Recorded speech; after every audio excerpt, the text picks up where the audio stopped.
First of all, can you guys give any example of any of those soldiers that had the effects that you mentioned, such as alcoholism and depression and so on? Because obviously you didn't give any, which make that statement not credible. In response to it not being feasible, let's be realistic. The government will borrow loans no matter what we do.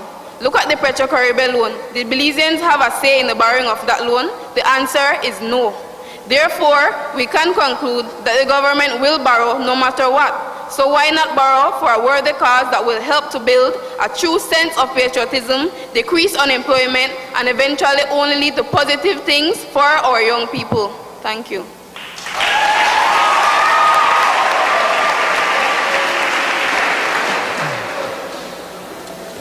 Okay, we have now come to that part of the debate that's referred to as open debate, but it's like a lightning round. This is how we'll conduct this part of it. It will be questions that the negative position, or EJC, I'll just say EJC, you know they took the negative, IJC took the affirmative. In this part of the debate, you will be asking each other a question. If you respond to a question, rather than asking, so that it flows, and it's only 7 minutes, ask your question as soon as you're finished with your response. Then the other side hears the question, responds, so that we can get as much questions and responses that we want in 7 minutes. The other part of it, it should be a question, short question. Response, short as possible response. No speeches. Let's maximize, let's make the best use of our 7 minutes. When the judges, whenever you hear that bell, then it means that our 7 minutes are up for the open part of the debate. So, let's get started. EJC, your first question. If my worthy opponent were to be so kind as to define the term investment. You have 30 seconds to confer, and then you respond.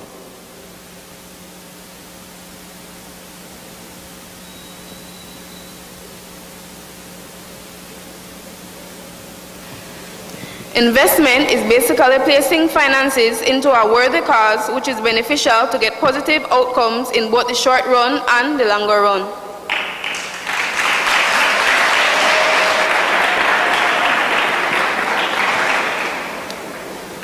We would like to ask, since most of the BDF are on the streets, according to the Amandala newspaper, and you're saying we're not going to increase the military, so what are we going to do to resolve the issues of encroachment into our territory? Don't start the timers yet. Ask your question. Just ask the question rather, because you noticed the question I think it came after you made a point. Just ask them the question you want them to respond to. How can we reduce encroachment in Guatemala if we don't increase our military? 30 seconds, and then you respond. First of all, big countries that is very developed with technology and have the manpower like the USA have encroachment. So for Belize, there will continue to be encroachment. People will find a way to cross the borders and encroach in Belize. After all, this is paradise. What we need to do is continue to work through diplomacy, liaison with the Guatemala Armed Forces when we do joint patrols to better man our borders.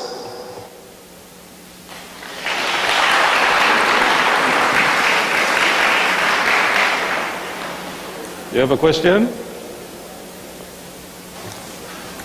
Is it really factual that conscription is viable? What are the tangible returns present? So you asked two questions. That's two questions. That's one question. What are the tangible returns for conscription? Well, the tangible would be you would have less encroachment from the Guatemalans, you will have increased manpower, and also less environmental degradation of Belize, especially in the Chicaboo area where the encroachment is happening a lot.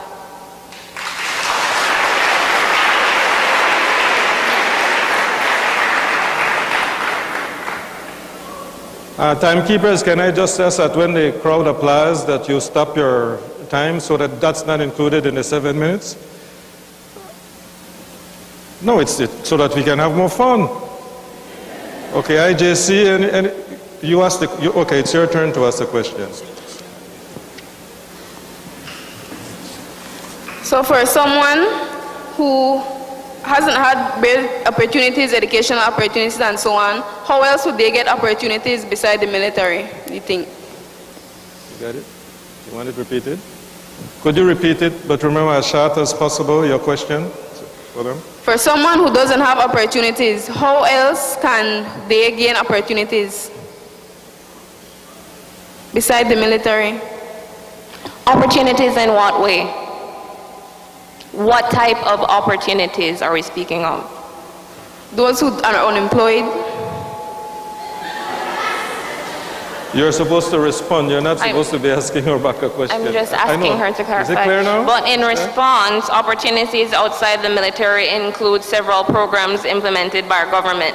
Firstly, our Ministry of Education is now supplementing education. There are things like CXCs. When students are unable to afford CXCs, the school has programs to afford them that opportunity by passing a certain amount of CXCs.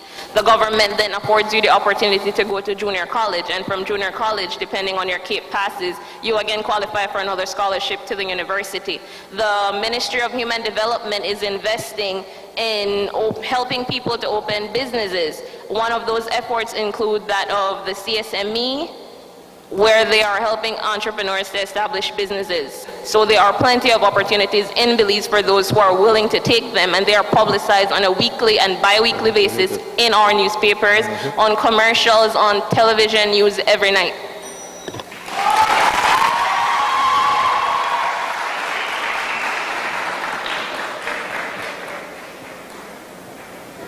No, I ask you to hit it because remember we said that the responses should not be speeches, so you have to be, remember, it's lightning round. Right? But there's no timing when they're responding. Any more questions? How much more time we have? We have 45 seconds. You have a question?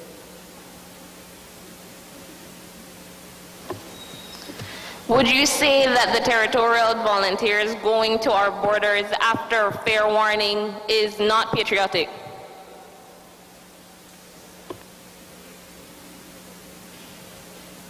I prefer that she ask it. No, said ask you to repeat the question.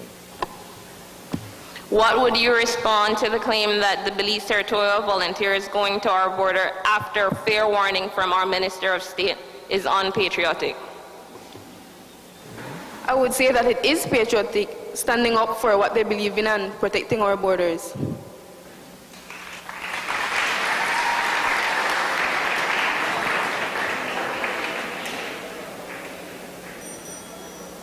Okay, that ends the lightning round, or the speed round, or the open debate.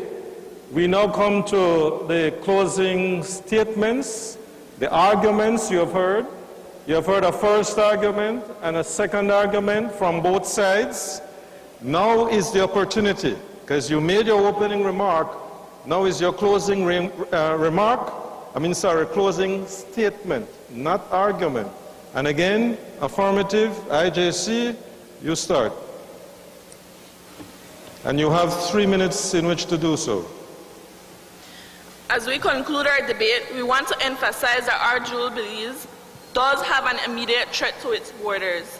Guatemalans have been constantly entering our territory and taking advantages of our resources and bravely threatening and confronting our small troops. We must become more aware of these realities.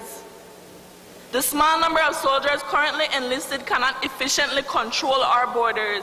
We need to increase the strength in numbers. Investing in military and instituting obligatory military service will definitely assist us in making our country more secure. Everyone will gain from such a movement. Our young people will become more involved and productive. They will become employed and will gain the skills they lack in becoming the kind of young people that their families and our society needs. Our young people will not give up their life for their family. They will be gaining and growing from the military. Overall, investing in our military will help us to become more patriotic citizens as we see how we can contribute positively to our country and how our country is able to contribute to our growth.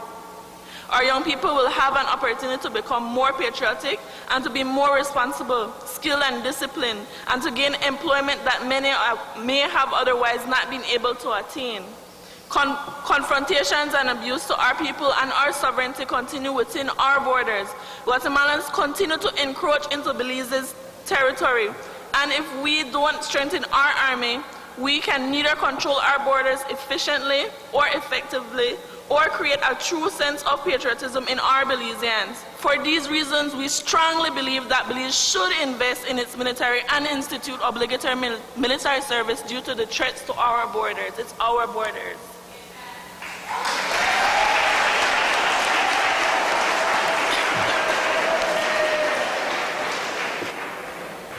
Okay, EJC, you have 3 minutes with your closing statement. Human rights are the articulation of the need for justice, tolerance, mutual respect, and human dignity in all of our activity. Speaking of rights allows us to express the idea that all individuals are part of the scope of morality and justice. After hearing all the testimony and reviewing all of the evidence today, I am positive that you see that we have just cause against obligatory military service, with the idea that Belize invests in its military and institute this service among its young people given the threats to our borders surely dictates what seems to be unfair to the young people of our still developing nation.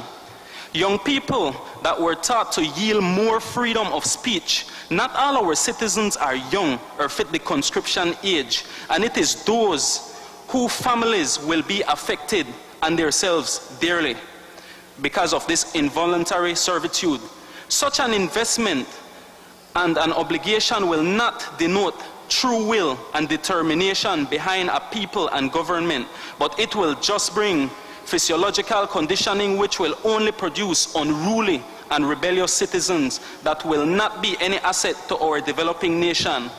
Life is precious, especially when life is expressed by a young person, for that young person will be the change that must be seen in the world, a change that must be seen in Belize. My worthy opponents, that is not protocol. We are not to be subjected to this unfair casualties and training and treatment.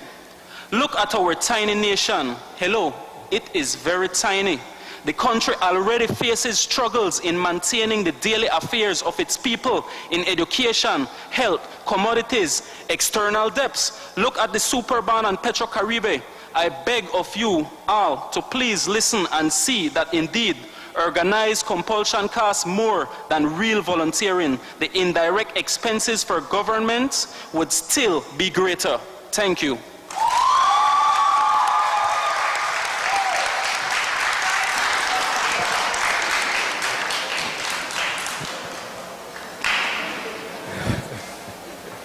Be it resolved that Belize should invest in its military and institute obligatory military service among its young people, given the threats to our borders. You have heard the debates, the arguments put forward by both schools. Now it's an opportunity for you, audience. You were listening. You were listening, you heard both sides. We have 15 minutes in which the audience can ask questions, and you can direct your question to IJC or to EJC. But there are two things to it. One, ask a question. Don't make a statement, don't make a speech. And secondly, or thirdly, don't debate the debaters. They have debated themselves already among themselves. So ask a question, and if you want both sides to respond, you can indicate. The first question is from one of the judges. But your question is not to them though, right? It's not. It's to them? Yes, it is. It is to Mr. Eligio. He said in his rebuttal, in 1967, Mennonites made an agreement for them not to join the military under any circumstances. Substantiate, Mr. Eligio. Why did they make that agreement? The Mennonites came to Belize as refugees. They were running away from war.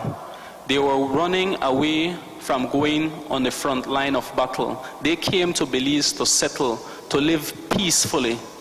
When they came to Belize, we warmly accepted them as we always do. The government of Belize and the Mennonites community signed an agreement that exempts them from serving in the military, because it would make no sense for them to run from their nation of origin to come to Belize and engage in military service.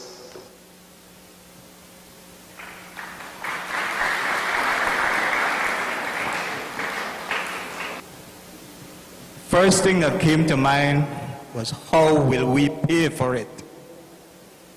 I have been toying with this for years, and I was wondering if any of you came up with the idea of a military bond. One, let's say for about $12 million. Build military training base along the entire adjacency zone.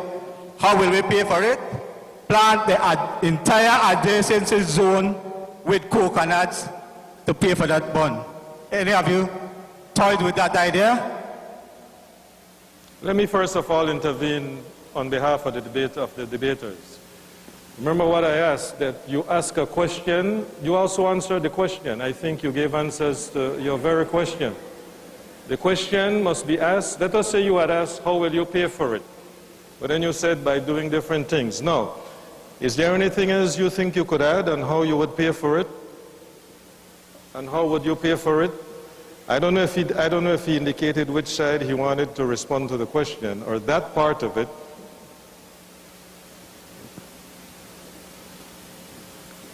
Paying for it in this case, does it mean paying for to invest in the military?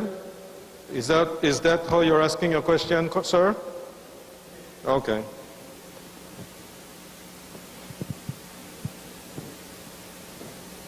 IJC? Well, one way that we believe that could happen is investing more in agriculture, and therefore what we get from that, as you know, that is a very large sector, and we export a lot of agriculture. So what we can do is increase that sector, and we can turn over that money and invest it into the military as well. So it is a double positive. To add to that statement, we all know of the extreme loss we had with couple banana farms. We are all a part of the South, and we suffered greatly. So what our idea is that we would invest into bettering our agricultural sector. The profits will then turn it over and then help out our military.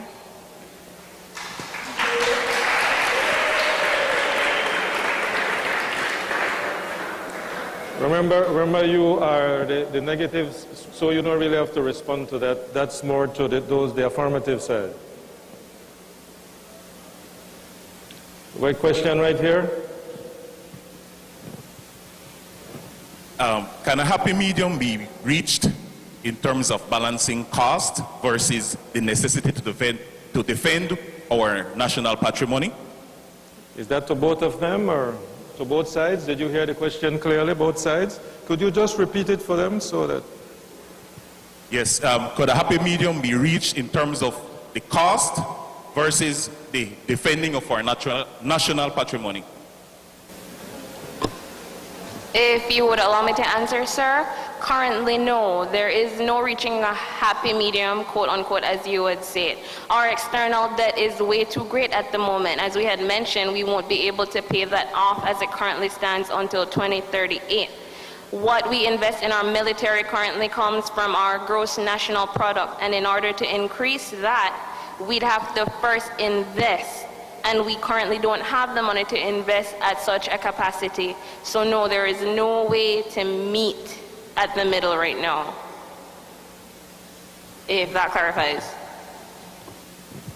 You want to respond as well? we believe that we can reach a happy medium.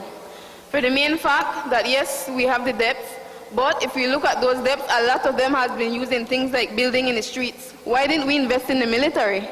So we can get money and invest in the more important things. And yes, we can reach in a happy medium and we'll get more defending of our borders and increasing the military.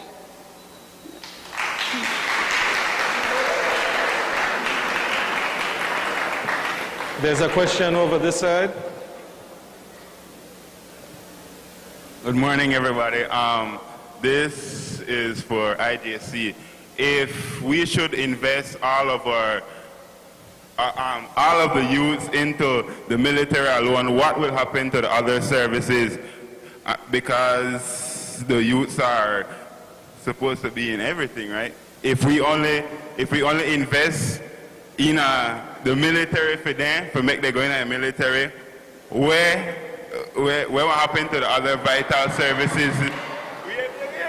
I think we got it. But we must be careful here, and it's important for me, for both sides to, again, remember it says Belize should invest in its military. It's not saying only its military. And I think that's how you're asking a question.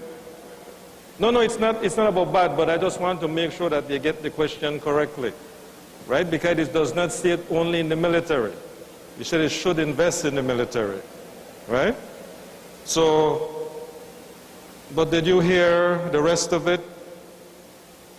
In other words, I think what he's asking is, should Belize invest to the cost of something else, which is pretty similar to the gentleman's question there just now.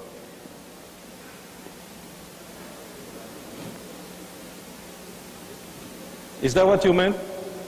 Did I get your question correctly? I did? You sure? Okay. Did you get the question? Let me repeat what I think he was saying. I think he was saying that if you invest in the military, then it would be hard to invest in anything else. But that is stating that you're investing everything in the military, and I don't think that's what's being stated here.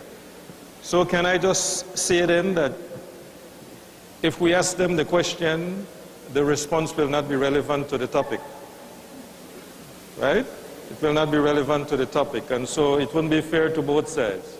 So if you want to ask it in another way, then we can take another question from you. But there's a question right there. Emilio Zabane, Independence Village Council Secretary. In the resolution, in the topic, I think the whole debate hinges on given the threats to our borders. And I would like to direct this question to the EJC guys. Are there any real threats to our borders? Is Belize being threatened at all? Because ultimately, given the threats to our borders qualifies the entire resolution. Okay, so the question is, are there any real threats to Belize's borders?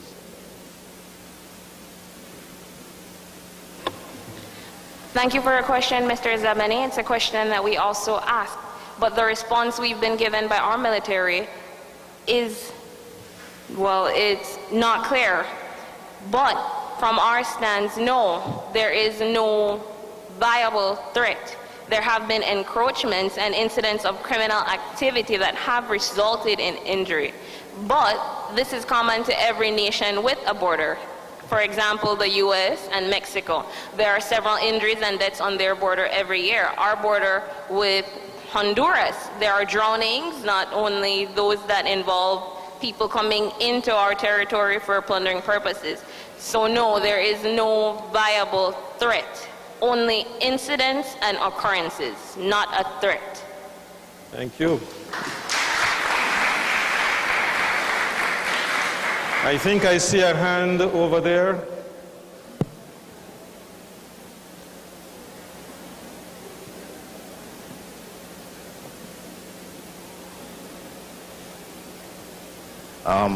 To EJC, By 2038, with the present level of encroachment, do you think we will have a Belize by 2038? Of course. How long have Guatemala been claiming Belize, and we still have a Belize today?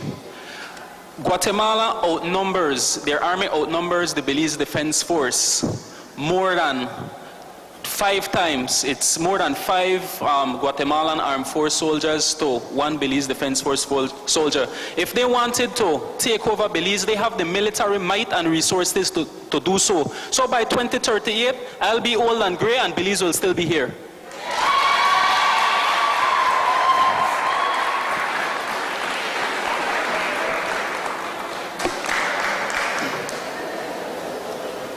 To both. Can you just hear what there's a question from one of the judges?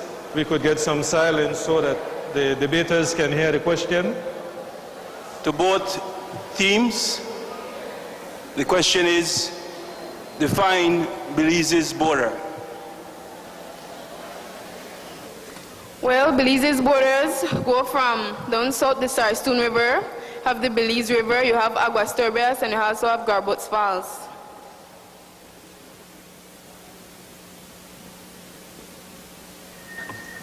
Currently, our northern border is the Rio Hondo. Our southern border is the Sarstoon up to the midpoint between our coastline and Guatemala's.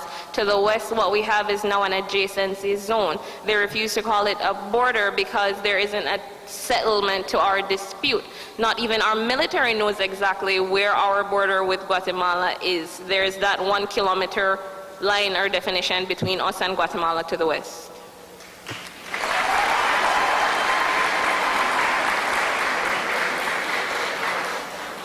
You have a question over there? Because I see a hand here.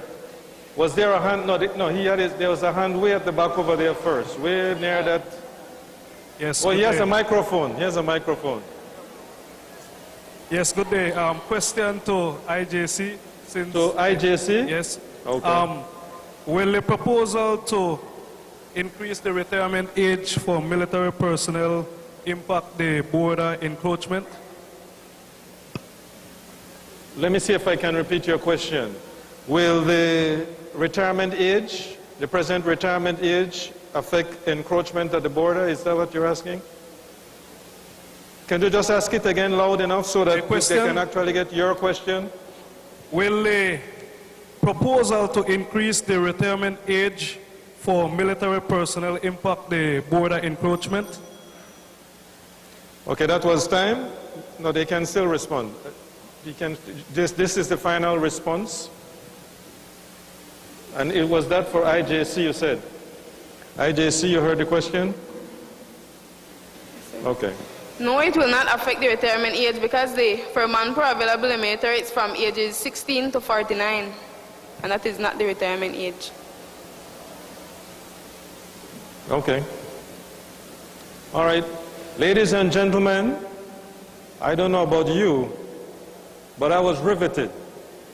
The debaters, we must, from the preparation, from their responses, their arguments, these brave young people really did a great job, and we must applaud them, and we must applaud their coaches. Can we get a round of applause for them?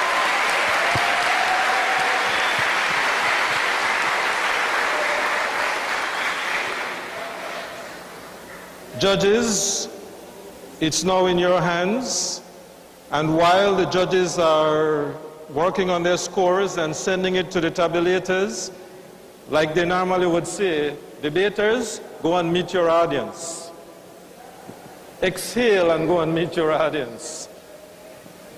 But before you do that, remember we were using that word opponent? Come and stand in the middle here for me and just shake hands, because at the end of the day, all the learning that took place, come, everybody, come, you three.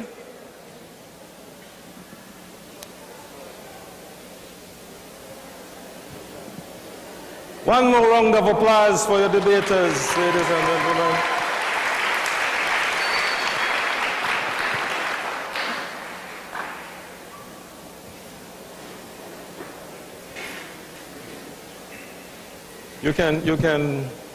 What you can do now is to leave the stage, and then whenever the results have been tabulated, then the organizers, Mr. Zeta, will call you back and announce the winner and follow through with the procedures.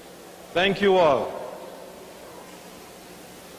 For intellectual discussion, social topics on the forefront, agree to disagree, creating better leaders for our beliefs. Social security, national debate, engage community, they will pave the way for the youth of belief in the youth. We believe.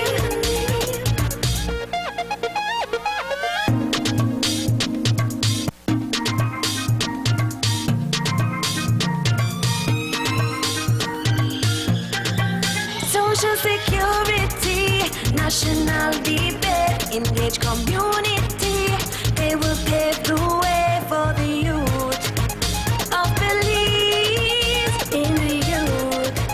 We believe. Your attention, ladies and gentlemen. Please take your positions.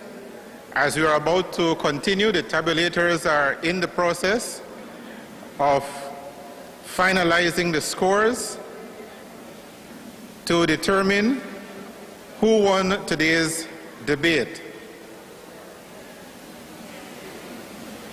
In a moment, what we'll be doing, we'll be distributing the medals, the certificates, and then a little bit later on, we will be handing out the prizes, the first place prize. All right, I believe that the tabulated scores are in, but first I want you to put your hands together in applause for Mrs. Gail Ozayeta with some final words.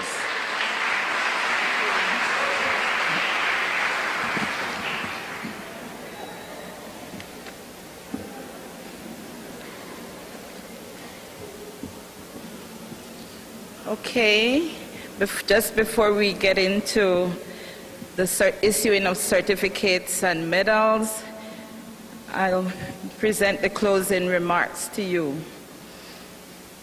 A pleasant good morning to all.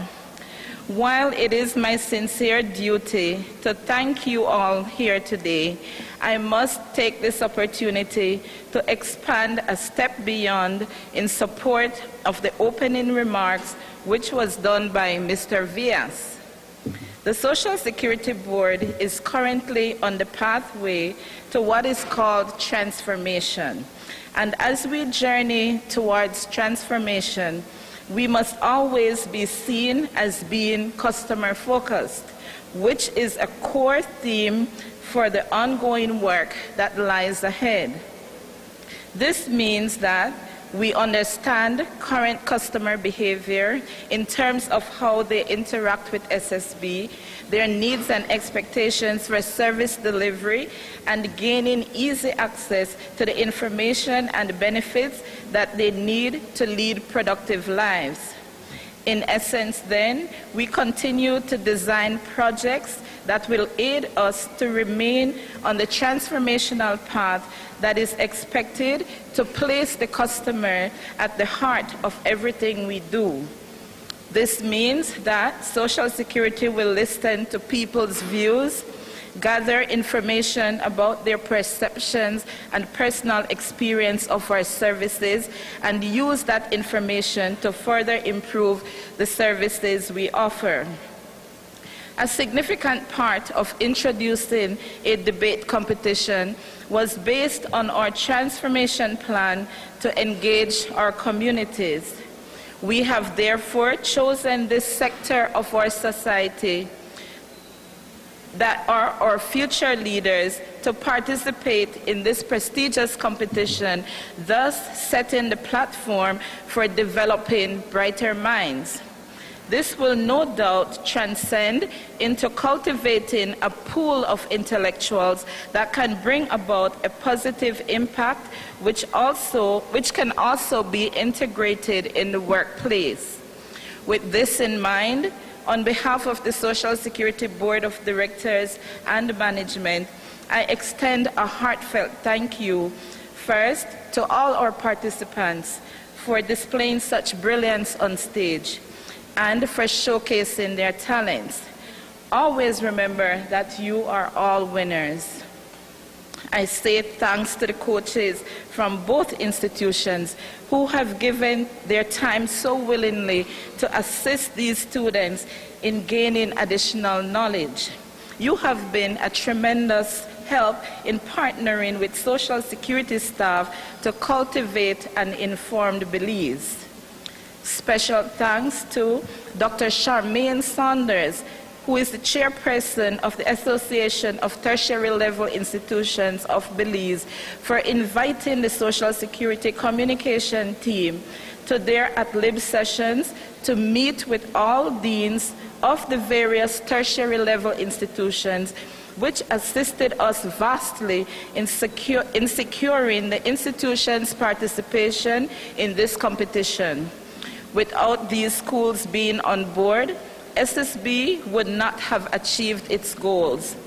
Thanks to our Master of Ceremonies, Mr. Patrick Jones, who traveled from San Ignacio to facilitate us with live transmission of today's debate. Thanks to the Independence High School Band for that wonderful rendition of our national anthem. Thanks to Mrs. Diana Lozano for your wonderful words of wisdom and comfort through prayers. A big thanks to Mr. Arnaldo Villas, Regional Manager, Social Security Board, for providing our audience today with the keynote address and for imparting key messages pertaining to our transformational goals and objectives. To Dr. Leroy Almendares, our able moderator, who continues to guide the entire debate process to ensure that there is a level playing field and that transparency and equity is displayed throughout. I offer a huge thank you. I extend a big thank you to our audit manager, Ms. Denise Mahler, for providing that assurance by selecting our audit team to lead as tabulators in these events across the country, to ensure that there is both transparency and accuracy while tallying the scores. Today, she is accompanied by auditor stroke tabulator, Mr. Steven Sanchez, and to you, I say a big thank you also. To Mrs.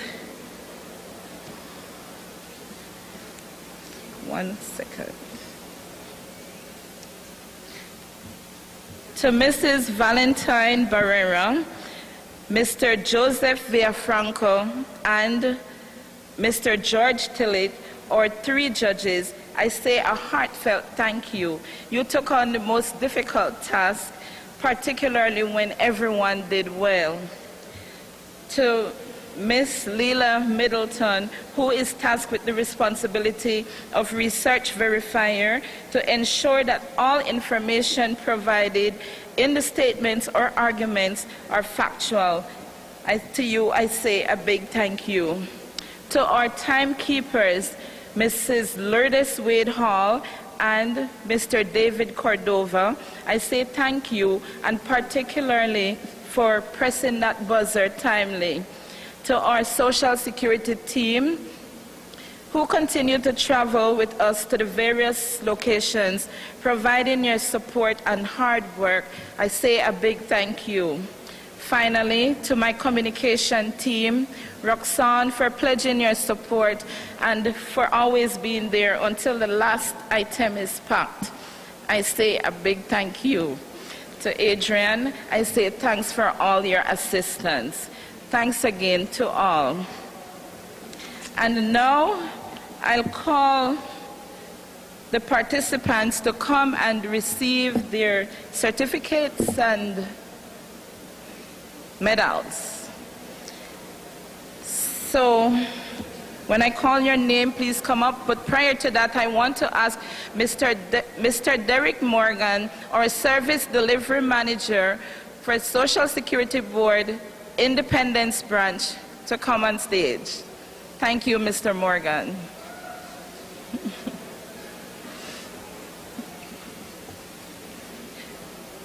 Raimundo Carl,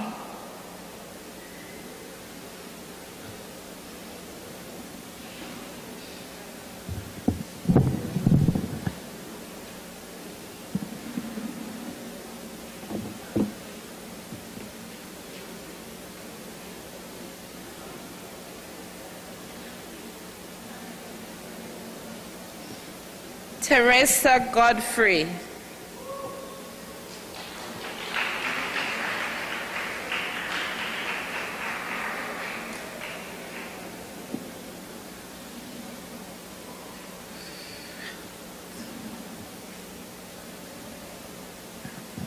Delia Madrid.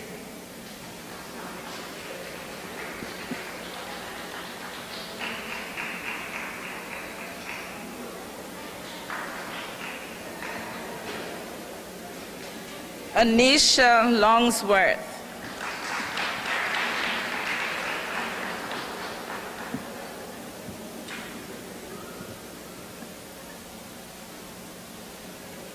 Kezia Nixon.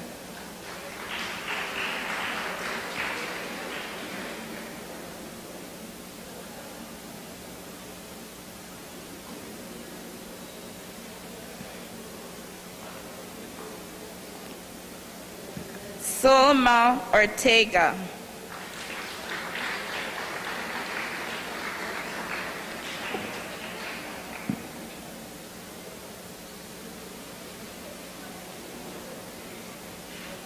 Kenroy Elihu.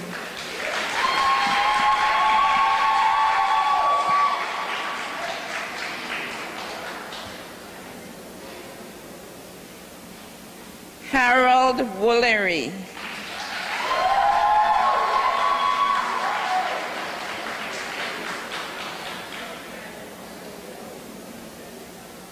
Rosalind Salam.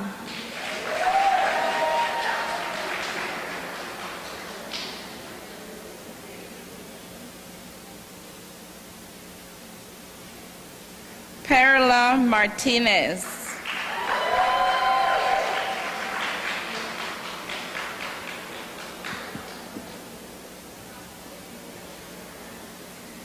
Elton Sabal.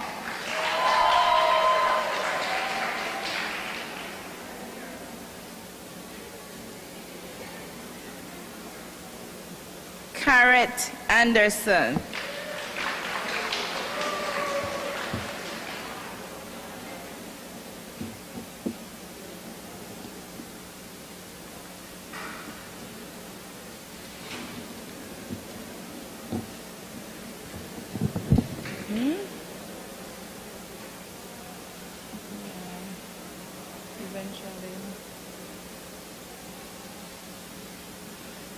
Not yet. And now, while we have both teams on stage, I want to ask those from Ecumenical Junior College to shake hands with those from Independence Junior College.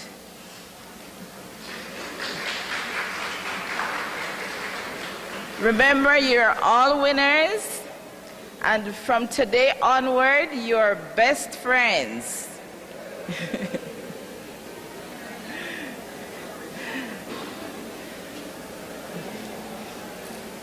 Okay, and now I have this special announcement to make, and the result is that the winner of today's competition, Debate 2016, is none other than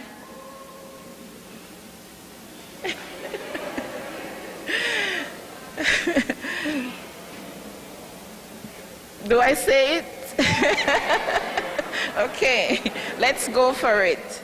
None other than Ecumenical Junior College.